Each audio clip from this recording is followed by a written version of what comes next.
পশ্চিমবঙ্গ রাজ্য সরকারের উদ্যোগে দিনহাটা ১ নম্বর ব্লকের ব্যবস্থাপনায় স্বনির্ভর বাংলা ক্যাম্পের মাধ্যমে সরকারি জনকল্যাণমূলক প্রকল্পগুলোকে সাধারণ মানুষের দোরগোড়ায় পৌঁছে দেওয়ার কাজ শুরু হয়েছে। ১৫ই ফেব্রুয়ারি থেকে শুরু হওয়া এই বিশেষ ক্যাম্পগুলো চলবে আগামী ২৬শে ফেব্রুয়ারি পর্যন্ত। এই ক্যাম্পে মূলত বাংলার যুবসাথী প্রকল্পের জন্য আবেদন, ভূমিহীন ক্ষেত মজুরদের বার্ষিক আর্থিক সহায়তার জন্য আবেদন এবং লক্ষ্মীর ভাণ্ডার প্রকল্পের জন্য নতুন আবেদনপত্র জমা নেওয়া হচ্ছে। চলুন আজকের ক্যাম্পে বাংলা যুবসাথী প্রকল্পে একজন আবেদনকারীর মুখ থেকে কিছু কথা শুনে নেব।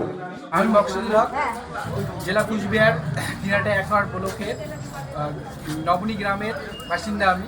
আমি মাননীয় মুখ্যমন্ত্রীর মমতা বন্দ্যোপাধ্যায়ের যে নতুন প্রকল্প যুবসাথী, বাংলা যুবসাথী প্রকল্পে আমি তার লাভ পাওয়ার জন্য এখানে গ্রাম দিনহাটা বিডিও অফিসে এসে তার ফর্ম বিনা পয়সায় ফর্ম নিলাম এবং সেটা ফর্ম ফিল আপ করার পরে জমা দিলাম এবং তার সঙ্গে কম্পিউটারের মাধ্যমে একটা রেজিস্ট্রেশন তারা পেয়ে আমাকে এই রেজিস্ট্রেশন নাম্বারটা দিয়েছে।